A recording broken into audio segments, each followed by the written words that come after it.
Uh, Namaskar, Ananta bhai. Namaskar, Minati ji. Namaskar, Professor Gyan Gului. Namaskar, Rajesh ji. Dr. Rajesh. Good evening, everyone. Nair ji. Namaskar, Sat Shri Akal, Randhir. How are you? I'm good. I'm good. I'm in JNU, traveling. So, how was the Madhulimaya meet? It was a great success. It was in More than Jain? It was no, in... it was in Constitution Club, Oh, and right now I am going for the dinner. for the dinner. Yes, yes, yes. So, you are waiting for a lot of gifts of life now. Eh? Yes, yes, yes. So, we can only pray for your good time, which Yes, can yes. come to us as an osmosis. So, Minati, are you feeling like joining us? You know, I am in Minati. I have already joined, na. Yeah. Join always is virtually only. After. Come really. Please come really. Come. We'll invite Minati ji very soon in Gwalior. Very soon. That is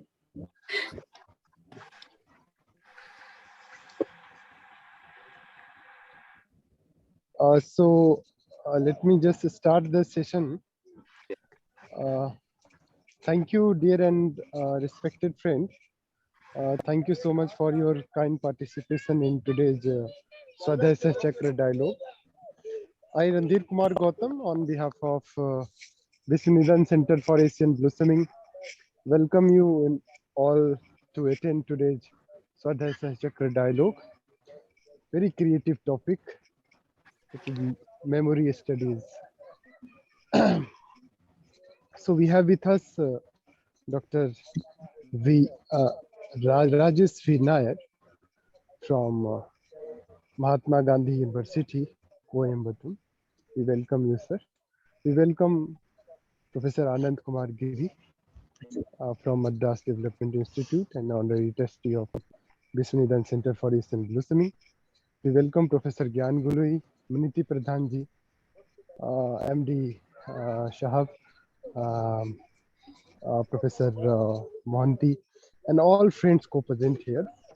Let me give a brief introduction to respected speaker of today's session, Rajesh V. Nair. He is an assistant professor of English of Literature,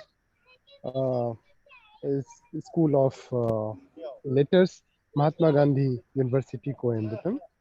He has completed his doctoral research from University of Kerala on biographical studies and approved research supervisor of Mahatma Gandhi University. He has deep interest in biographical studies, cultural studies, life writing studies, so and so forth. He has more than 20 years of teaching experience, both at graduate level and postgraduate level. And he has authored books such as Life Writings Studies, a bibliography 2017, Politics of Life Writing, a study of Mahatma Gandhi's select English biographies 2016, and number of books. So we welcome Dr. Rajesh P. Nair ji for today's Vishwaneedam dialogue, Swadhyaya Chakra dialogue. Swadhyaya Chakra dialogue is an initiative of Vishwaneedam Center for Asian Blossoming, which is a public intellectual trust based in Pondicherry and Chennai. And we invite different sort of scholarship from different walk of life to share their knowledge and practice. And we inspired by the work of Sri Aurobindo, Mahatma Gandhi, and Chitranjan Das, a creative soul from Odisha, and many others around the world. We invite people for a dialogue in every Sunday or sometimes on Wednesday. So today we have with us Dr. Rajesh V. Nair. from Kottayam. So for giving a kind of brief introduction of the topic and the theme of today's discussion, I request Ananta bhai to help us for giving a kind of brief introduction of the topic.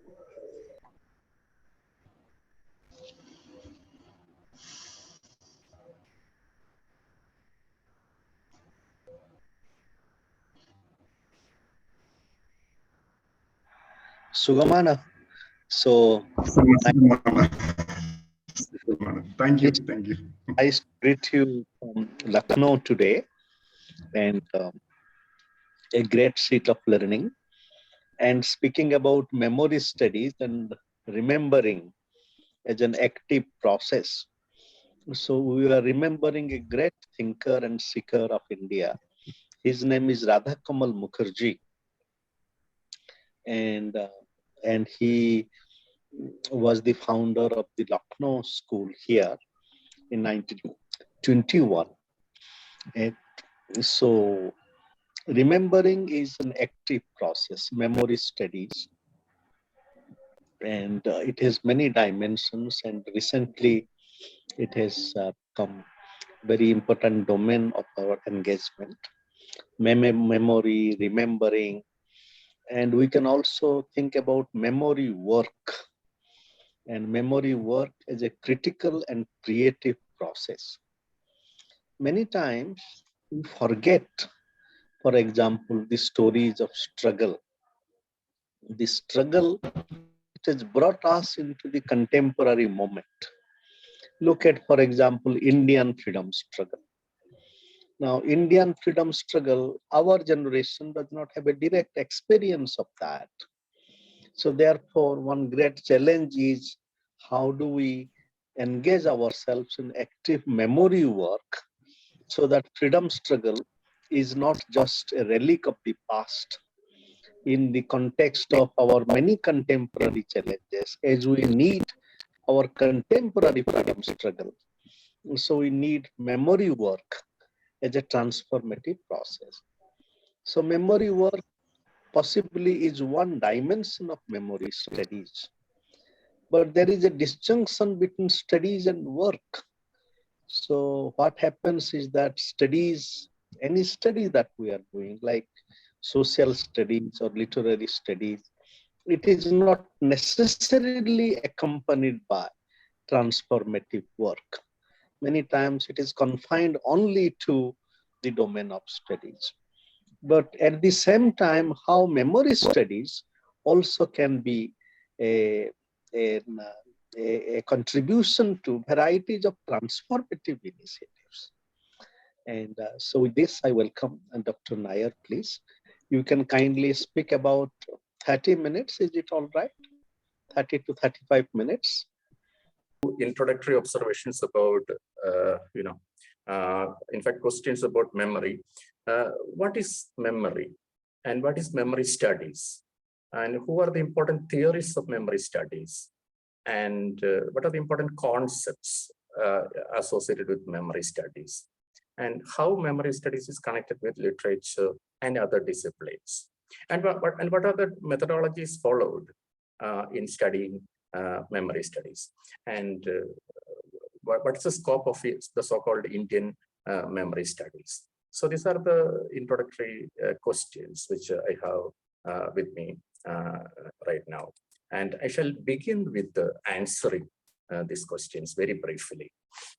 So memory, if we define memory, memory is actually a narrative.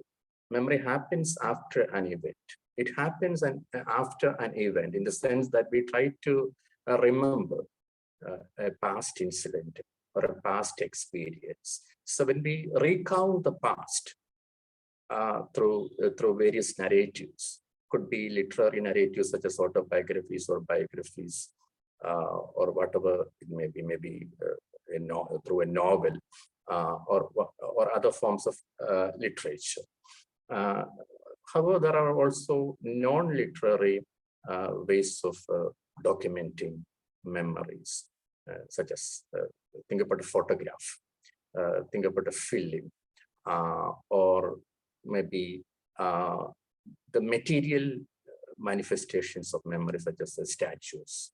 Think about the Gandhi statues, for example. So there are different ways in which we try to document the past. We try to remember the past. So the very act of remembering is a political statement.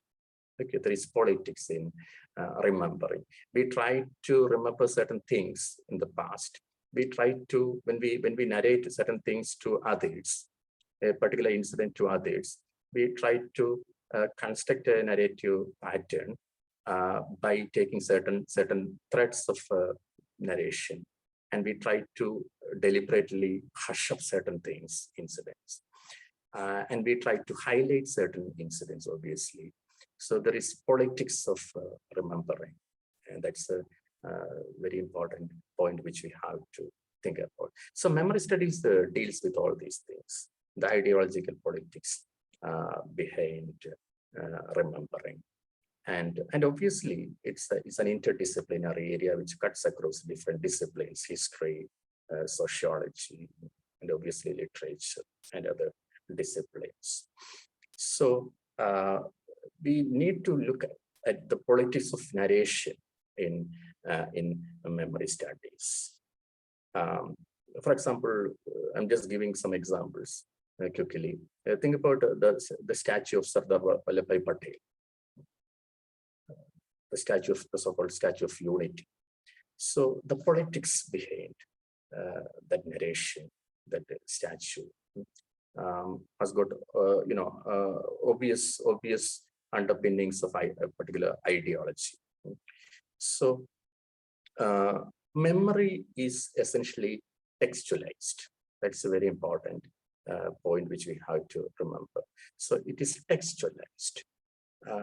We can consider statue as a text, as a life text.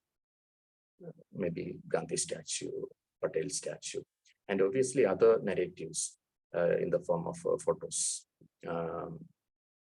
autobiographies, of course, family histories, etc., etc. So memory and textuality is closely linked, and memory through remembering, we try to construct what we call identity.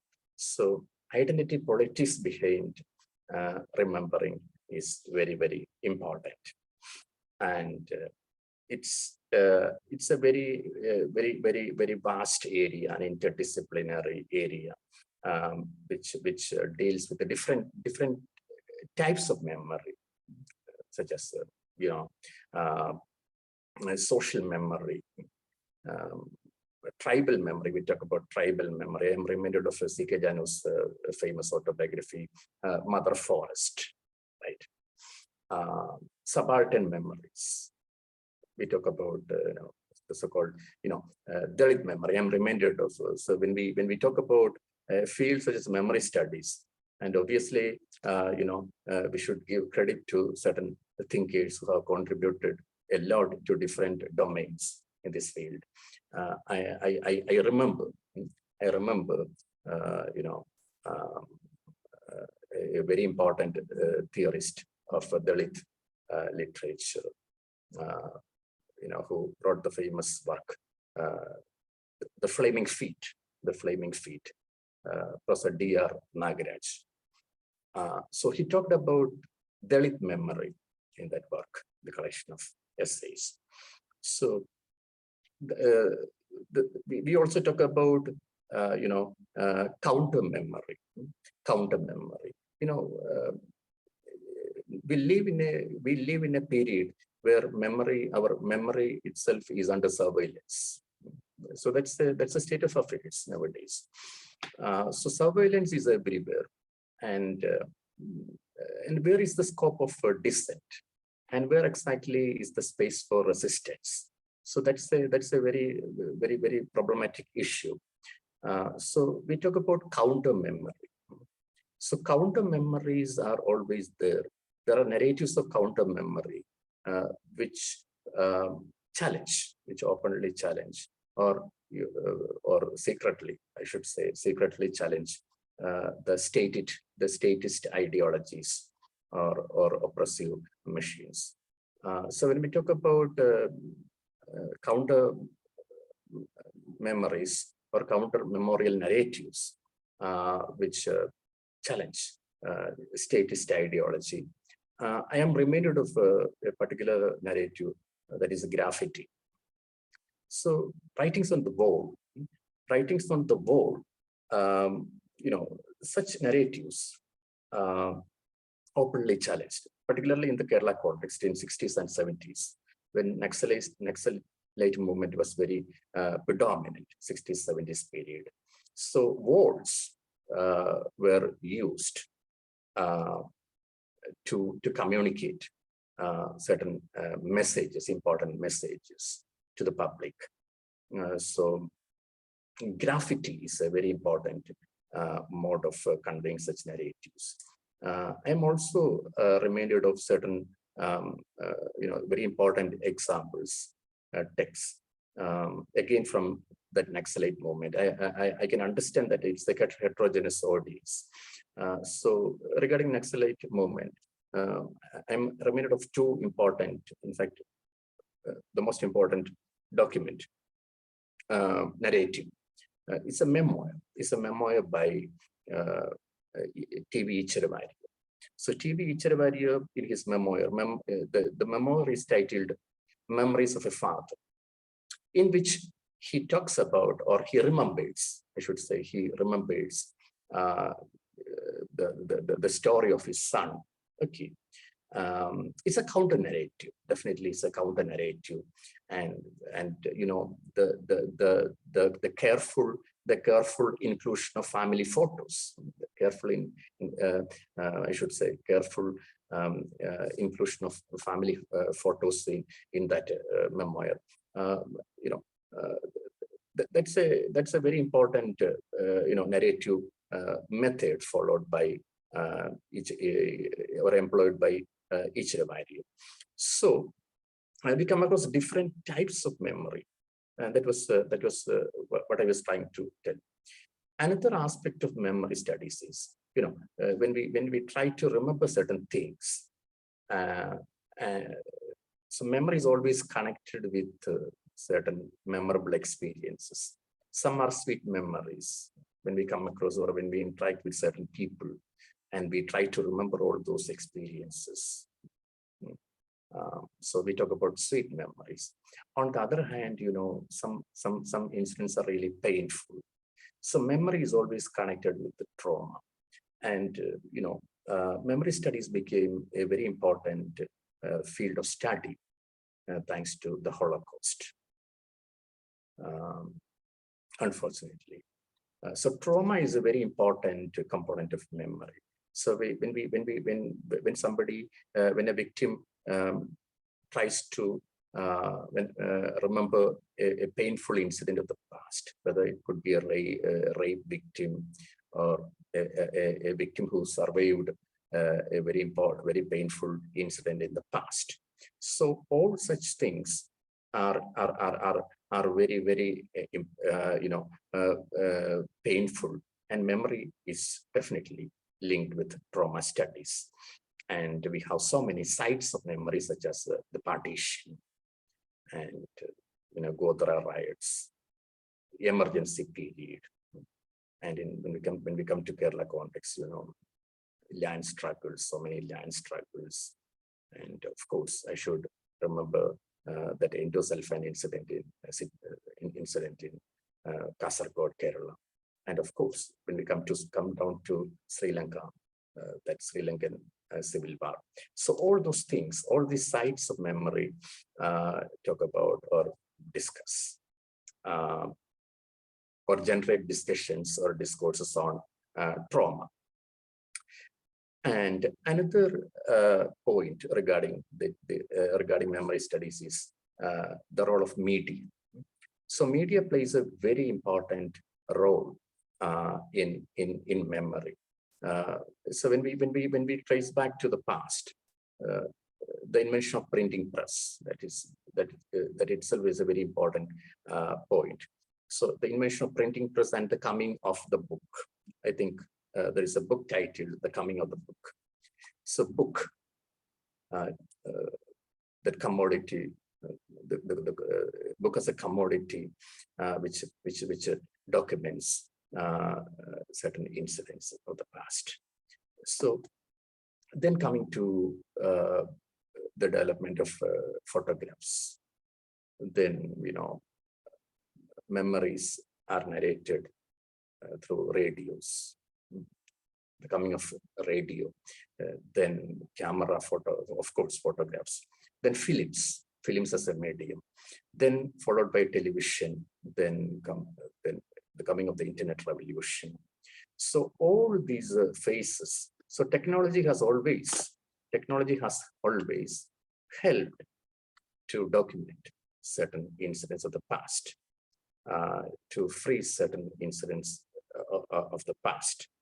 So apart from all these things, there are so many other aspects of memory studies. I am very conscious about the time constraint. I'm moving to the next section quickly, that is the history of memory studies. When we trace the history of memory studies, we go back to the past, the classical period, where we come across Plato and his notion of the wax tablet.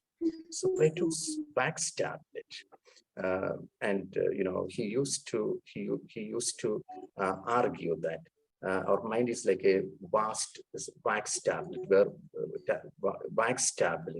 where experiences are inscribed occasionally. So Plato's wax tablet. And when we quickly come to the next level, that is the Enlightenment period.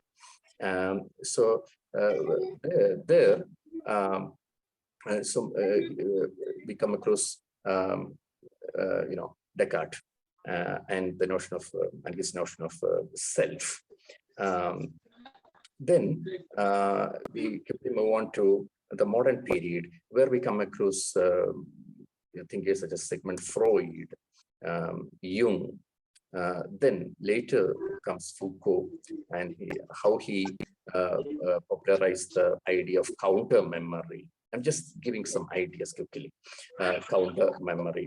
And when we come to the postmodern period, we have memories connected with post-colonialism and the idea of nation state, etc., etc. The first phase of memory studies, the early phase, followed by the second phase, that is the post-memory phase. In the post-memory phase, post-memory is all about second generation memory. So the second generation, the so-called hinge generation, the second generation does not have the direct experience of a particular incident in the past, but they get to know, or they got the opportunity to know about the past through the narratives of the first generation. So they are a belated generation.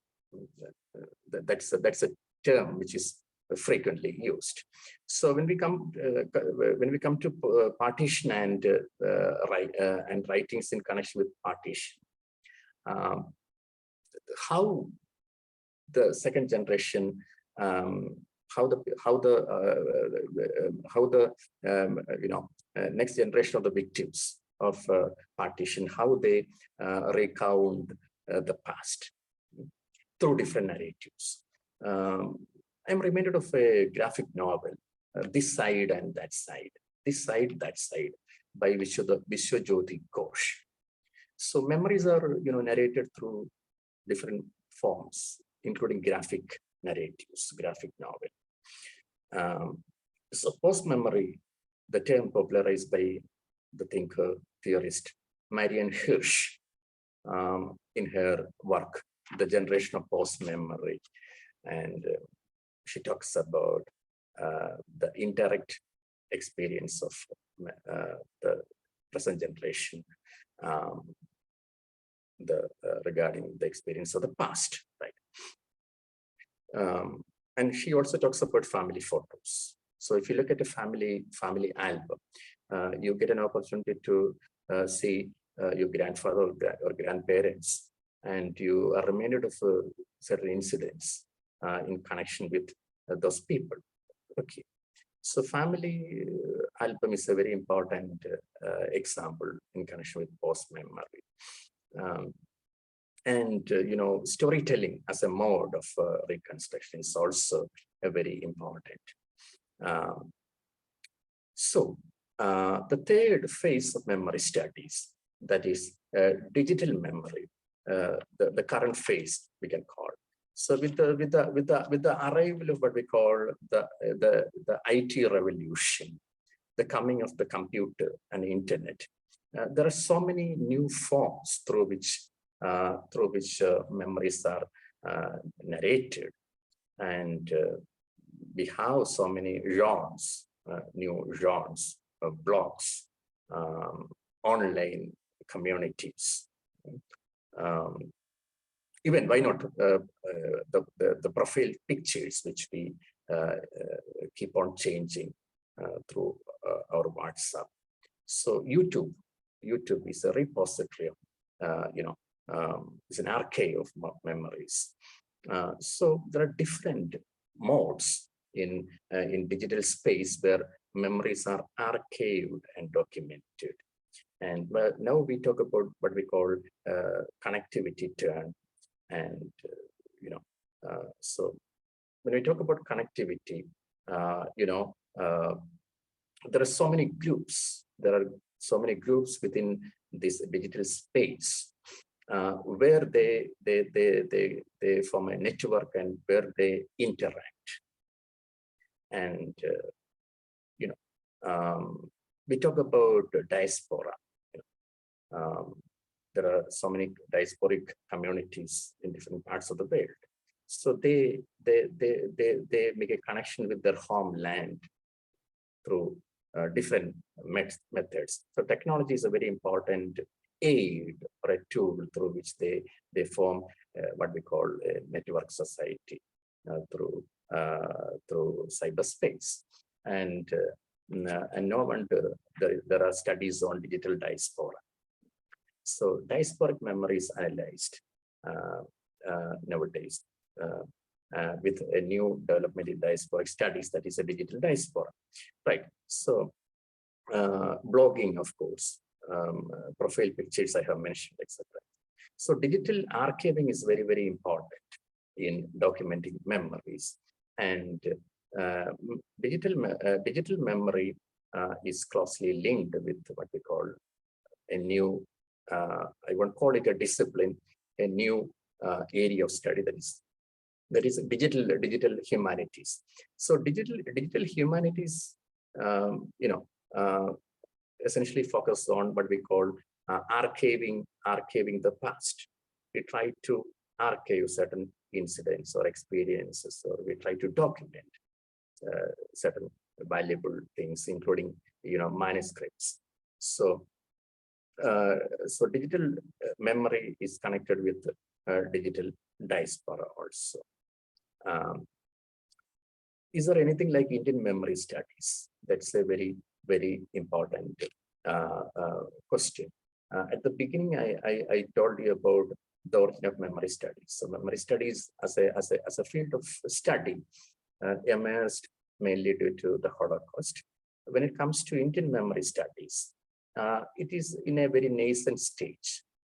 There are certain sites of memory studies in the Indian context, such as the partition, different phases such as emergency period, etc., etc. So it's a fertile period.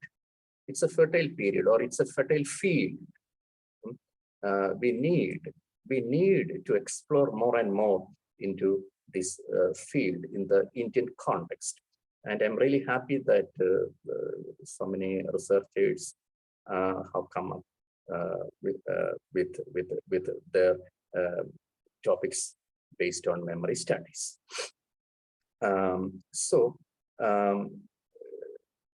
What are the important features or peculiarities of Indian memory studies? So that's a question which we have to ask ourselves. Of course, it is heterogeneous. It's heterogeneous, no doubt about it. And mm, there are certain thinkers, academicians who have contributed a lot to Indian memory studies, including Ashish Nanti. And we have, I still remember, yeah, I told you, I remember, I repeat the word remember. I remember the valuable contributions of late MSS Gandhian, who contributed a lot to memory studies in the Indian context. So we need to explore this field. That's a point which I would like to bring in, right? What are the important methodological tools in studying memory studies? That's a very important issue before us. Primarily, memory is all about identity formation, and we have point blank bullet can stretch oil changes as long as possible. Now, even though a naturally aspirated engine might be. Pardon, am I audible? Or did I lose connection? Yes, please continue. Right. Regarding research in memory studies, primarily our concern should be memory and identity formation. And when you talk about literature, I think life narratives, different forms of life narratives, including autobiographies, biographies, memoirs, and of course, diaries. They play a very important role, and they have a very important potential in constructing memories. And this is an area which has to be explored by researchers. And I already briefly mentioned C.K. Janu's autobiography, Mother Forest, as a good example, where tribal memory is documented. Right? Secondly, we can connect memory studies with oral narratives, folk songs, and remembering, and all those things. Right? And median memory is another area which is worth exploring. Both old media as well as new media, right? And we shall be very careful regarding the locations of memory. That's also very important. The space of memory and locations of memory, and how ethnic writings, how ethnic narratives are connected with memory studies. And the next important aspect is memory and trauma. Right?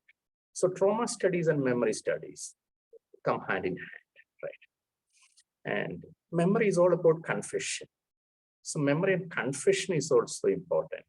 And it's not a bad idea to work on testimonial narratives. There are so many testimonial narratives which work on it. So to put it briefly, memory is actually a process. I would say it's a process and a movement. It's not a fixed thing. It's a process and a movement. And the process has a politics. And that's what we need to highlight. And memory studies is all about the interconnections between past, present, and future, as they take shape in different socio-cultural contexts. The context of memory is very important, how memories are placed in particular contexts. So a transcultural approach is very, very important when we study this field, memory studies. So before I wind up, I think it's very important to bring in some of the important theories of memory studies. To begin with, I should say the name of Maurice Holbach, the French thinker of memory studies, French theorist of memory studies. So Maurice Holbach, he introduced the concept memoir collective. So memoir collective or collective memoir. So what exactly is his argument? And he also wrote a very important work titled Social Frameworks of Memory. Social Frameworks of Memory, apart from the other two works on collective memory and collective memory. So social frameworks of memory and memoir collective memory. So the main argument put forward by this thinker is that our individual memory is closely connected with the social context. So we are connected with society. So individual memory is definitely collective memory. So our identity formation is closely linked with our social context. So collective memory is a very important notion. Secondly, another French thinker, Pierre Nora. So Pierre Nora, who wrote the famous work Realms of Memory. So Realms of Memory basically focus on the study of memory in the historical context, French historical context. And Nora proposes an idea that is sites of memory, locations of memory. So memories are located in different contexts. Some other theories, apart from Nora and Hallmark, are Aleida Assmann and Jan Assmann. So they proposed the notion of cultural memory and communicative memory, right? And one more thinker, Paul Ricoeur. Paul Ricoeur talks about 3 levels of narration, definitely: prefiguration, configuration, and refiguration. So Ricoeur also speaks about memory in many of his writings, essays. And to begin with memory studies, I forgot to mention another important name, Paul Connet. So Paul Connet wrote a very, very simple book titled How Societies Remember, in which he talks about the different modes of remembering, how we celebrate anniversaries, how we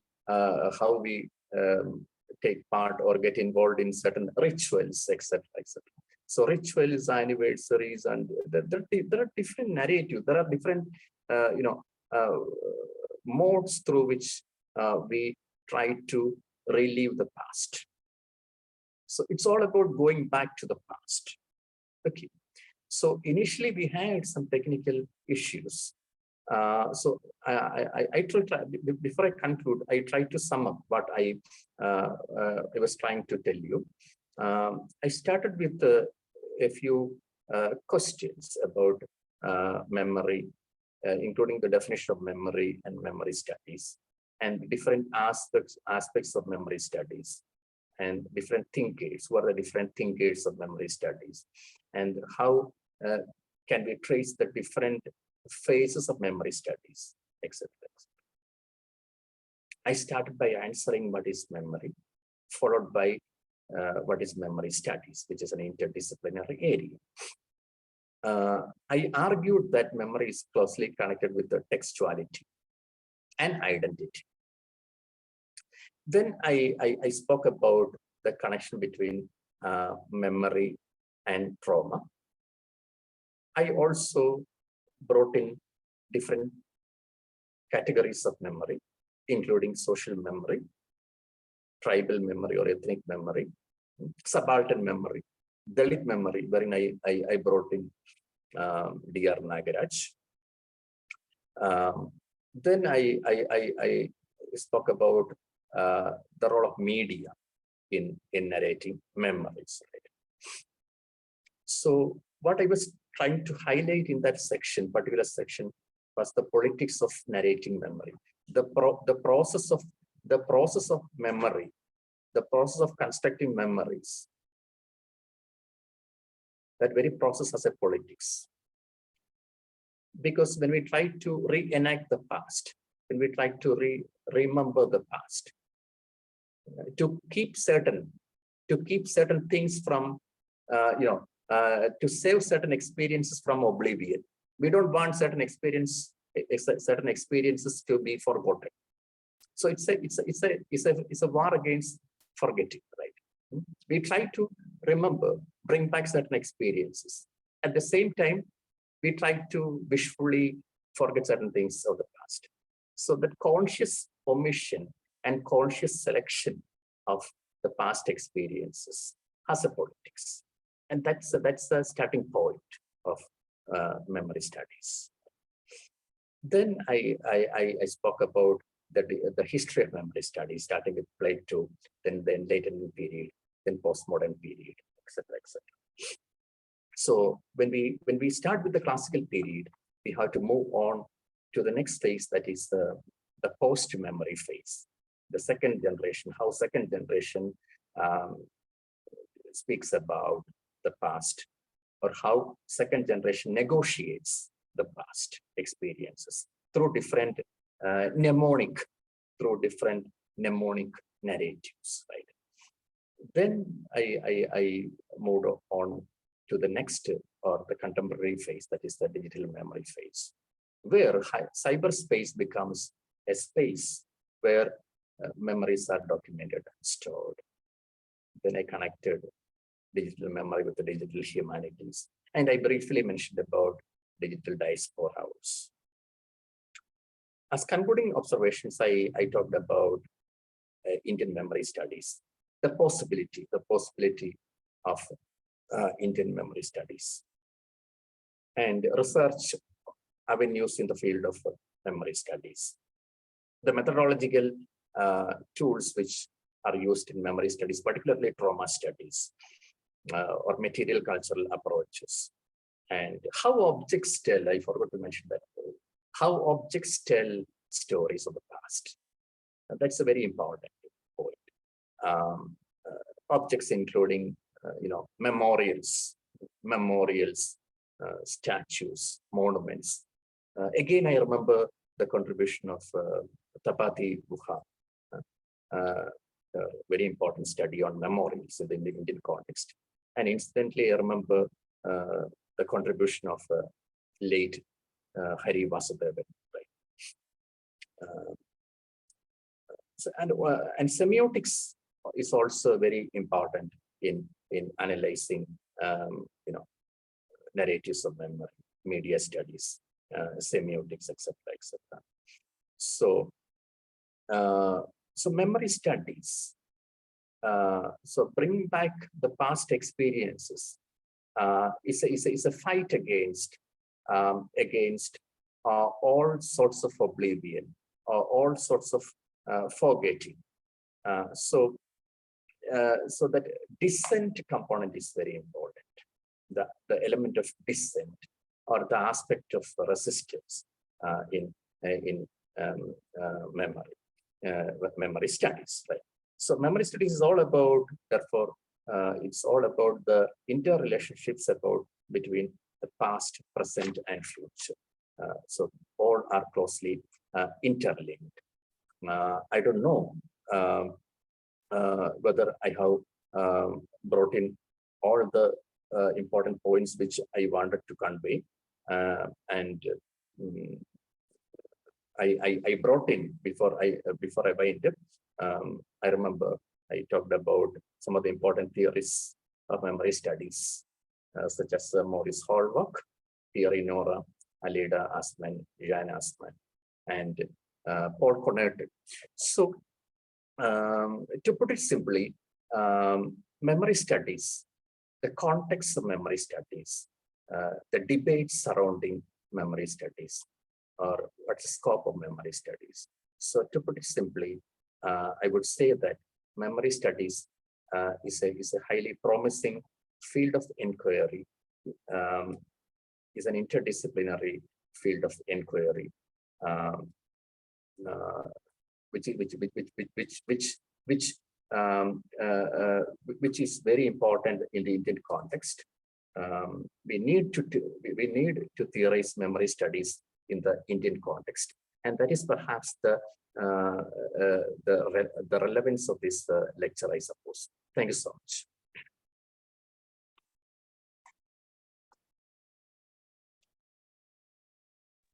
So thank you so much, Dr. Nair, for your presentation. So now we have questions, conversations, please. So I invite friends to kindly join in.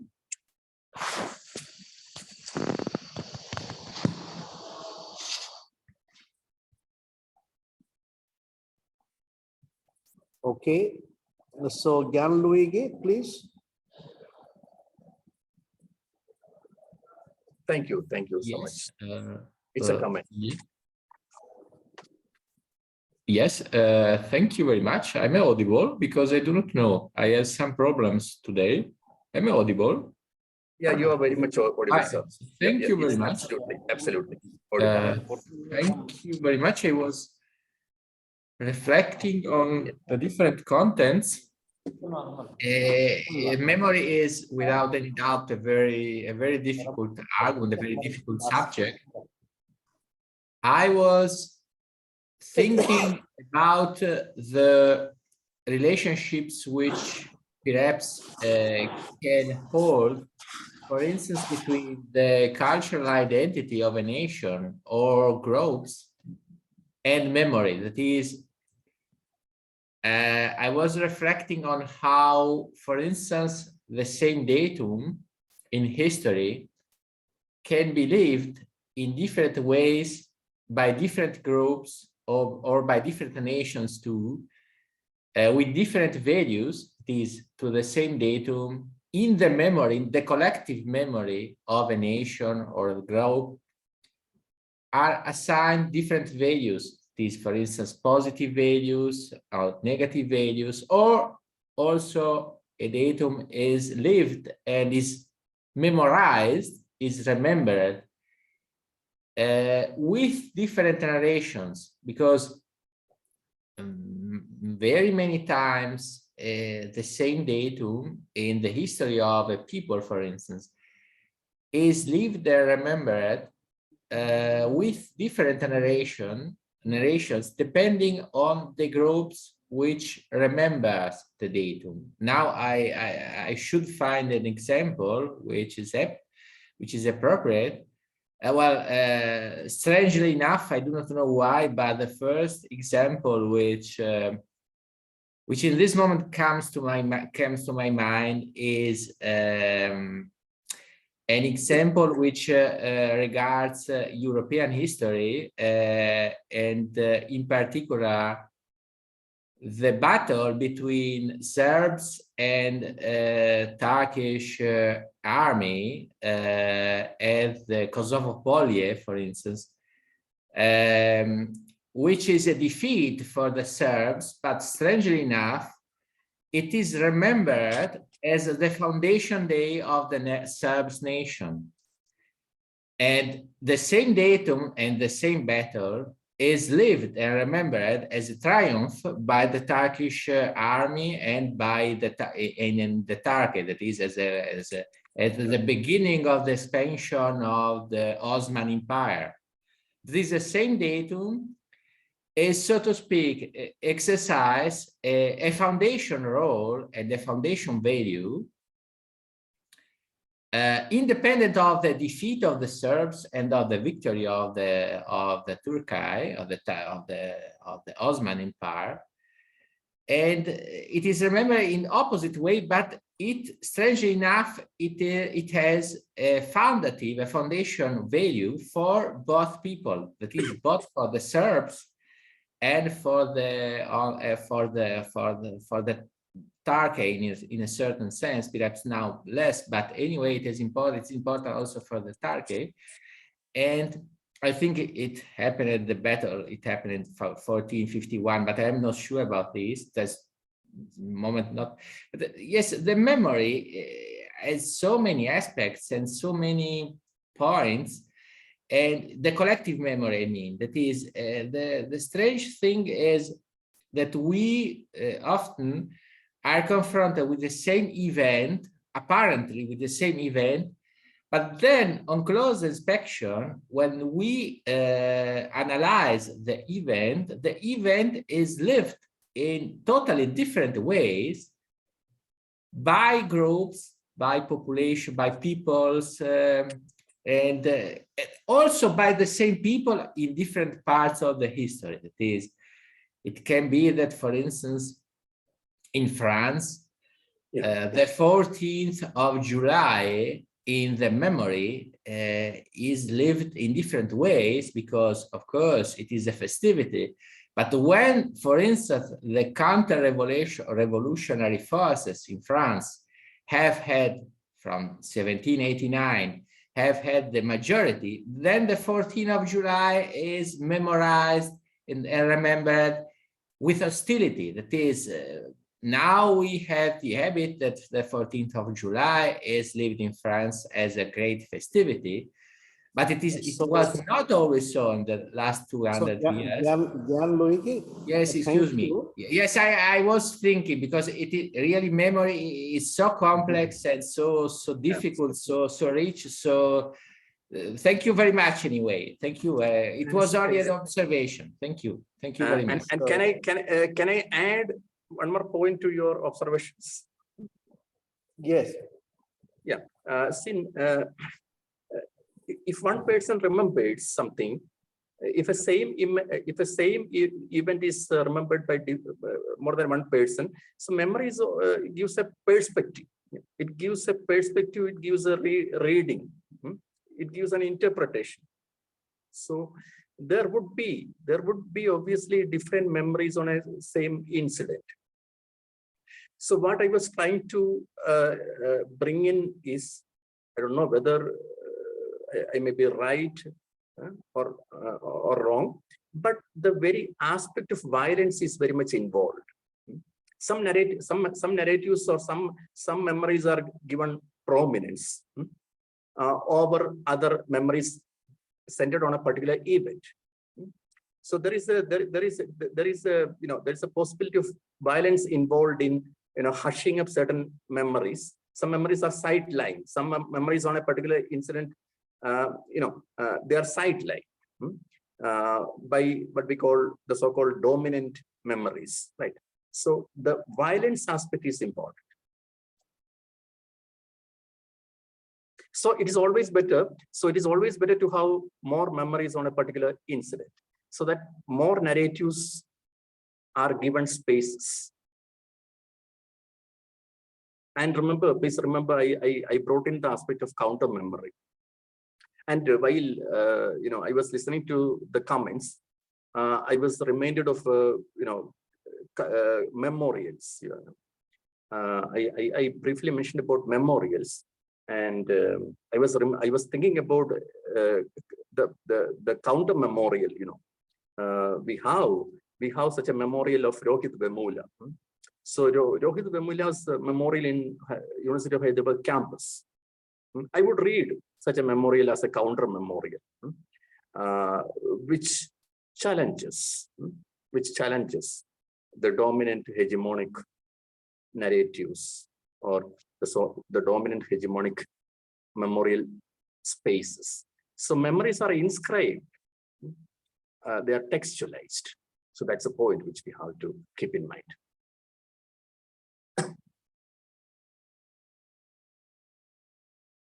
So, other questions, please, Minati. Hello, am I audible? Yes. Thank you, Ananta bhai, and I would like to thank Professor Rajesh Nair for his very informative presentation. Thank you so much, sir. So, Thank you. I have just one thing to share and two queries to just get clarified. Yeah. In psychology, we just memory studies means memory means about encoding, storing, and retrieving the information. So, hello. Yeah, please carry on. Yeah. So whether what type of links are there between the memories. We have 9 types of memories, roughly, if you say, isn't it? Sensory, short-term, long-term, and working memory. Yes, episodic and semantic memory. And so most of us, we try to remember. I mean, most of us, we try to do that meaning of words and facts, which is semantic memory. We try to retrieve it. But I have one query. You were talking about the traumatic studies. You know, when the rehabilitation of PTD, I mean post-traumatic disorder happens, there what they use mostly, as you were mentioning, conscious omission and conscious selection of memories, which is done by replacing through art, poetry, and other things. But my query is, when we try to strengthen the semantic memory, then is not it difficult to replace that with that conscious selection of the memories, which becomes difficult for the rehabilitation of those. So clarify those a little bit. And one more little more things. Can you talk about the relationship between? Can I answer it now? Just one more query I have. Okay.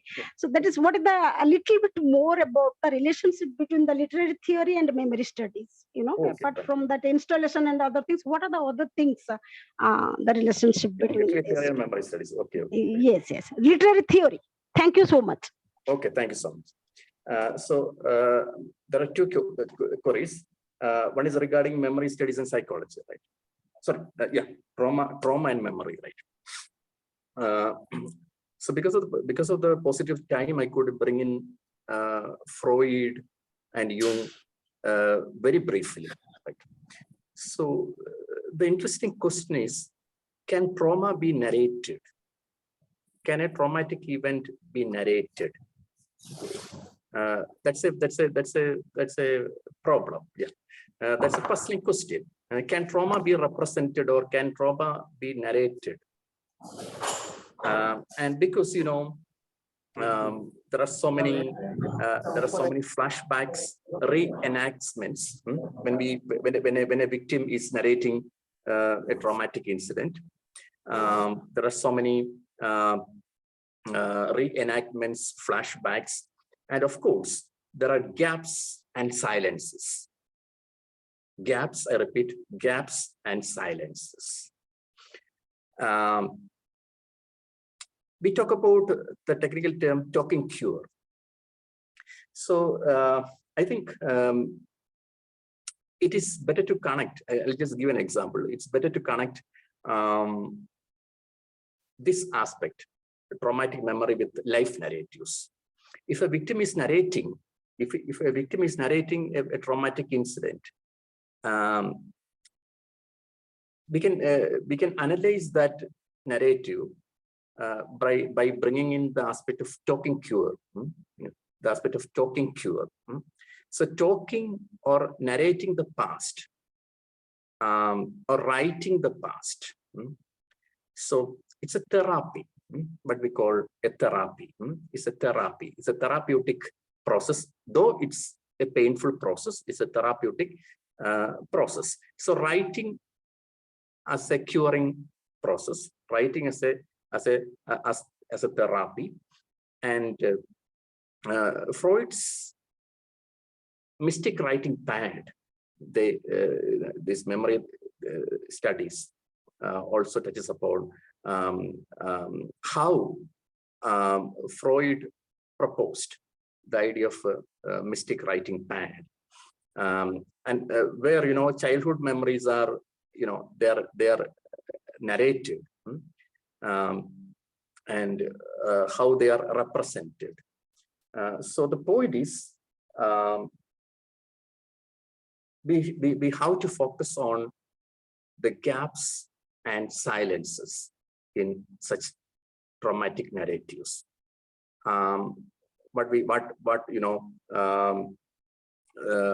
The famous theorist, I forgot her name, Unclaimed, who wrote the book Unclaimed Experience. So experience are unclaimed. So can we bring back the past traumatic incident is a question. However, we may focus on the gaps and silences in such narratives. Okay. Secondly, the connection between literary theory and memory studies. Of course, there are so many connections between literary theory and memory studies. How memory studies can be applied in studying literature? That's a question. Which I can understand. Right? Firstly, we have to think about the politics of identity formation in different forms of literature, particularly autobiographies or biographies or diaries. I'm reminded of Anne Frank's diary. I'm reminded of Primo Levi's narratives. So it's all about identity formation, how identity is formed. And I should use the word reconstruct instead of forming. It's all about forming, unforming, and reforming, right? Or framing the identity, unframing the identity. When you come across a particular incident, when you are subjected to a traumatic incident, your identity is collapsed. Formation of identity, destruction of identity, and the reconstruction of identity. So the second phase, the third phase, that the reconstruction of identity. So memorial narratives are all about the reconstruction of identities. And that's a very important aspect which we have to think about, reformation and reconstruction of identities. So different locations of identity, then we have to think about, like identities based on caste. I briefly mentioned about Dalit writings. So caste identity, class identity is very important. Gender identity is also very important. Nowadays, there are so many narratives based on gender. So gender itself is a very complicated term, which includes, other sexualities. And that's why we come across so many narratives by transgenders. I'm sure, I'm really happy that Professor Pradhan Bandhu is attending this lecture. So we have Revati's autobiography. I am Revati. How Doraisamy becomes Revati. So transgenders. So different categories within gender. And think about nationality. So these are some important issues. So you can connect memory studies with post-colonial studies. You can connect memory studies with the digital humanities approach. How technology becomes a mode of documenting memories. We can connect memory studies with the new historicism. The interplay of power, and knowledge in discourses of memory. That's very important. Then, different feminist approaches are possible. Trauma studies is possible. So different theoretical positions can be applied to study literature within the context of memory studies. And within memory studies, there is cultural studies approach is also possible, and we have cultural material studies approach within culture studies. That's why I purposefully mentioned about Gandhi statues, Patel statues. I brought in the examples of memorials, museums, etc., war memorials, photographs. Who can forget the photograph of Qutbuddin Ansari?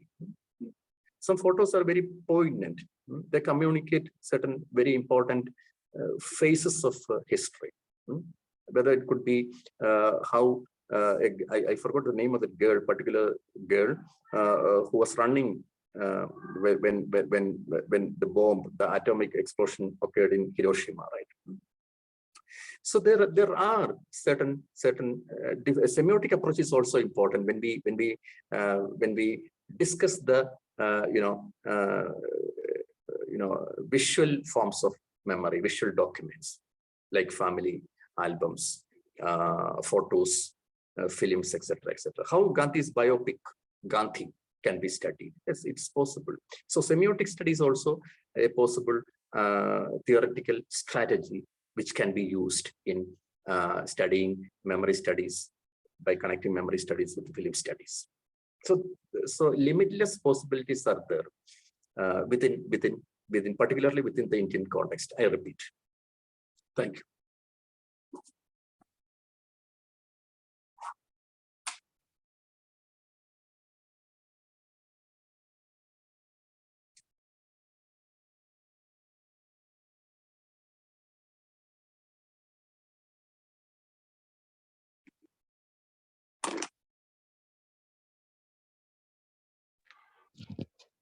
Hello, Randhir, are you there? Yeah, please. No, Ananta bhai is not. Hello, Ananta bhai. I think he's not there. Anybody else who wants to ask a question from the participant, please?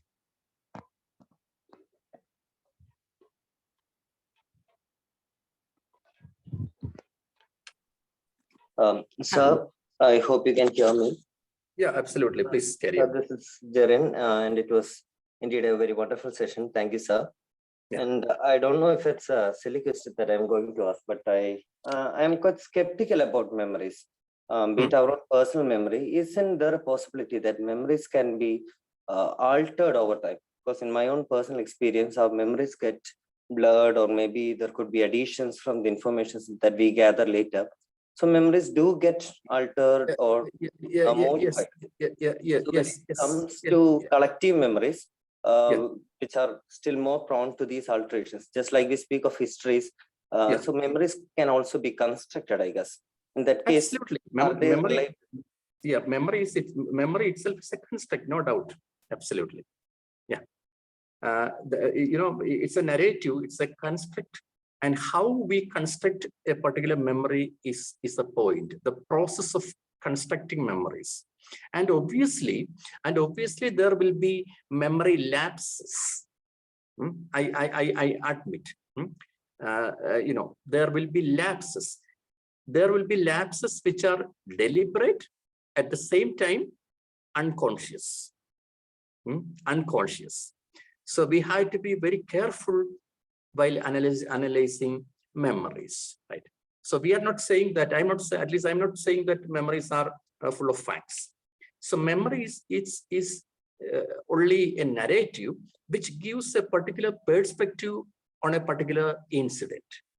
There are different perspectives on a particular incident. For example, a road accident. Think about a road accident. Those who witnessed a road accident could give different interpretations. So different interpretations are possible. So mnemonic space is such a complex and problematic space where different perspectives, sometimes they agree with each other, sometimes they collide. Sometimes they collide, they clash with each other. So different interpretations are possible, different perspectives are possible. So individual remembering has the problem, the collective remembering has the problem, and we try to glorify. Sometimes we take everything for granted and we try to glorify the past. If somebody writes a family history, okay, think about somebody, if you're writing a history of your family, so there is every chance that you tend to glorify your family, your past. So glorification is possible. At the same time, not regarding family histories, but there will be memories which oppose the existing interpretations of memory or narratives of memory. That possibility is always there. Okay, so we have to keep memories in the plural. We have to consider it in the plural, and we should not say that it's final, something like that. Okay, so different arrangements, narrative arrangements or narrative designs of a particular incident of memory in the past. So when a past incident is brought back in the present context, the politics, the conscious politics as well as the unconscious politics behind the articulation of memory. And that exactly is the beginning of memory studies. We have to think about that at the beginning. And we have to always, and we have to also think about the strategies of narrating such incidents. So there should be a kind of a filtering to look for the ideological or political influences that might have worked behind the creation of memories. Yeah. Okay. Thank you, sir. Thank you so much. Sir. Thank you. Thank you. Randhir, you have to ask any questions? Hello, Randhir, are you there? Okay. So we are coming towards the end of this webinar. So I would like to give a vote of thanks. I am Minati Pradhan on behalf of Socialism and Vishwaneedam Center for Asian Blossoming. Would like to thank our today's chief speaker, Professor Rajesh Kumar Nair, for his very informative and intelligent presentation. Thank you so much, sir. I would like to thank our moderator, Professor Ananta Giri, for allowing us every week to learn such different varieties of subjects. So thank you, Ananta so much. I would like to thank Professor Ganluigi. As always, he has been our co-traveler and learning and providing us his very insightful insights. Thank you, sir. And I would like to thank all our Facebook platform user and the Zoom platform user, Mr. Jarin, for his questions, for his interaction. And the last, not the least, I would like to thank our convener, Professor Randhir Kumar Gautam, for arranging and executing all these programs so well. So I thank, pardon me if I've forgotten anybody's name. I would like to thank everyone from the bottom of my heart. Thank you all for being present with us. Thank you and good night. So thank you, dear participants, for giving an opportunity to share my thoughts. Thank you once again. Thank you.